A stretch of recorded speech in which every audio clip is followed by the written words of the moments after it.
Dans cette vidéo, je vais te montrer comment en quelques minutes, tu peux faire un bon devis pour tes prestations vidéo. Tu vas savoir faire un devis légalement solide pour l'État, pour le client, mais aussi pour te couvrir en cas de problème avec ce même client. Parce que si tu fais une prestation sans devis, ton client, il peut tout simplement se retourner contre toi, ne pas te payer à la fin de la prestation. Enfin bref, je te raconte pas les merdes que ça peut t'apporter.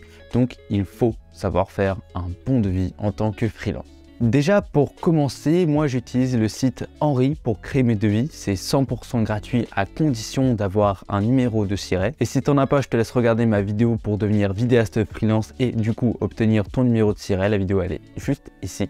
Ok, du coup on se retrouve sur Henri, sur tout simplement henri.net. Faut faire attention, il y a 2 R. Enfin bref, voilà. Tu auras le site dans la description. Grosso modo, là moi je suis déjà sur la page pour créer un devis. Et pour créer un devis, tu vas juste appuyer sur créer un devis ici et ça va t'amener directement ici. Donc là moi j'ai ma société, j'ai enregistré mes informations, etc. Et ça se passe comme ça, c'est très simple. On a du coup nos infos ici, les informations du client ici. Pour ajouter un client, tu l'ajoutes ici. Soit tu peux trouver son numéro de siret et il va te le chercher tout seul, et ça c'est cool avec quelques informations. Soit c'est un client particulier, là c'est à toi de remplir toutes les informations nécessaires pour du coup ton devis. Le mieux c'est d'avoir le maximum d'informations sur ton client, que ce soit une entreprise ou un particulier. Si tu mets le numéro de série, il va te trouver une entreprise et tu auras du coup toutes les informations importantes, l'adresse, le code postal, la ville, le numéro de TVA, etc. et quelques contacts. S'il y a des contacts, c'est très important de les avoir. Pour un client particulier, il faut que tu mettes absolument tout ce que tu peux mettre, surtout nom, prénom, civilité, numéro de téléphone, adresse et mail, parce que plus tu auras d'infos, plus tu auras de chances de ne pas avoir de problème si ton client ne veut pas te payer, etc., etc. Ensuite, ça se passe très simplement. Au milieu, on a tout ce qui est désignation. C'est là où tu vas mettre ce qui compte dans le devis. Qu'est-ce que tu vas le faire, à quel prix, s'il y a une quantité, un pourcentage de réduction. Et en dessous, tu peux personnaliser tout ça. En allant dans personnaliser, tu peux personnaliser le haut et le bas, l'en-tête et la tête. Ça se dit pas, mais voilà. En gros, tu as la signature du dit client ici avec bon pour accord. C'est là où en fait ton client va signer. Signature, il va signer avec sa signature et il va signer bon pour accord. Donc là, ça veut dire qu'il est d'accord avec tout ce qu'il y a dans le devis. On a ici le total hors taxe avec la TVA et aussi le total toute taxe comprise. Moi, je te conseille, même si tu fais que dans des entreprises B2B qui ne payent pas la TVA, de toujours tout mettre, comme ça, tu es tranquille. En dessous, il y a marqué TVA non applicable pour les entreprises affranchies de la TVA, article 293B du CSGI. Ça, c'est obligatoire. Tu dois absolument le mettre dans absolument tous tes devis. Ça veut simplement dire que pour les entreprises qui ne payent pas de la TVA, qu'elles ne vont pas payer ta TVA, etc. Enfin, c'est légalement obligatoire de mettre ça sur ton devis. En haut, je ne t'ai pas expliqué, mais tu as le numéro de ton devis. Ça, c'est Henri qui gère ça tout seul. Pour l'instant, il met provisoire parce qu'on est en train de le créer, mais quand il sera créé, ce sera tranquille. Il verra marqué devis 123053. Le nom de ton devis, ça n'a pas forcément d'importance. Tu peux l'appeler Jean-Bernard comme tu veux, mais bon, avec des chiffres, voilà. Personne ne va y faire attention et ça ne te cause pas de problème supplémentaire. Ensuite, dans les désignations, là, tu vois, c'est là où je vais créer du coup mon devis. Tu fais soit rechercher un article, soit insérer un article. La plupart du temps, ce sont des services qu'on fait. Donc, tu cliques sur service. Tu peux désigner ce que tu veux. Moi, tu vois, j'en ai pas mal des types de prestations. Là, par exemple, je vais prendre voilà, un montage vidéo d'aftermovie.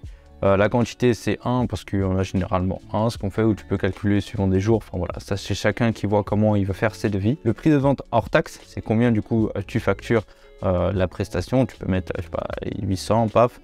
Vu que tu en as un, ça va mettre 800 ici. La remise, c'est combien de pourcentage de remise tu peux faire à un client. Si tu lui fais 20% de remise, paf, ça va calculer le coût, donc 640. Et ça dépend de tes clients, généralement c'est 0. La TVA, toi tu factures pas la TVA normalement en tant qu'auto-entrepreneur, donc c'est 0 à chaque fois. Mais si tu étais une entreprise, ce serait 20% et ce serait calculé du coup dans le petit carré où il y a TTC, TVA et prix hors taxe. Donc moi c'est 0, je mets 0. Ensuite tu as des références, des modes multilignes pour écrire plusieurs lignes, etc. Enfin voilà, c'est vraiment de la personnalisation sur Henri. Il y a des vidéos qui vont t'expliquer encore mieux comment pousser le logiciel à fond et faire de bons devis, mais moi je vais t'expliquer très simplement. Tu peux y ajouter du texte, donc là taper n'importe quoi. Abonne-toi, le texte super original. Donc ce sera écrit dans ton devis. Tu peux faire un total. total d'argent qu'il doit, un sous-total, etc. Le sous-total, tu le mets ici. Là, par exemple, je vais mettre un autre service. On va faire post-production. Allez hop, on va le mettre là. Donc là, tu as un sous-total de 800 € et là, tu auras le total d'argent que tu dois qui calcule donc ici et ici. Enfin, voilà, c'est des petits trucs pour personnaliser ses devis au maximum. Moi, ce que je fais généralement, c'est dans les textes. J'explique un peu la vidéo, le rendu final, combien il y aura de vidéos, le nombre de minutes de la vidéo, s'il y aura des plans d'illustration, etc. Tout ça, je le note au maximum dans mes devis pour pouvoir au mieux englober la prestation, avoir le contrôle sur le type de prestation que tu es en train de faire et au cas où ton client il demande trop, tu lui dis regarde dans le devis c'est ça, si tu me demandes ça en plus, c'est tant d'argent, etc. Il faut toujours tout noter. À faire un devis de 2 ou 3 pages. Comme je dis plusieurs fois, c'est mieux d'avoir un devis de 2 ou 3 pages à envoyer à un client plutôt que de recevoir un devis de tes avocats. Tu peux supprimer toutes les lignes, etc. Mais moi, je vais faire un retour au document pour te montrer ce que ça fait. Et hop, là, tu vois, ça fait tout mon devis. Tu peux aussi remarquer qu'en bas du devis, il y a beaucoup de lignes. Ça, ce sont en fait des clauses de devis. Ce sont des lignes du texte supplémentaire qui sert en fait à clarifier au mieux la prestation que tu vas faire à ton client. Moi par exemple, j'y mets des détails, les nombres de rendus, des sécurités, voilà, par exemple la mention réalisée par Hugo Barbet doit figurer à la fin de la vidéo finale.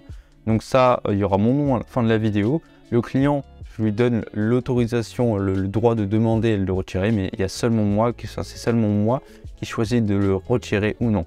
Je le mets absolument jamais, c'est juste si je tombe sur une vidéo, on va dire voyage, ou si je fais une vidéo pas chère pour la visibilité, là par contre je vais dire écoute, je fais pas cher, mais par contre sur mon devis il y a marqué que mon nom va figurer à la fin de la vidéo.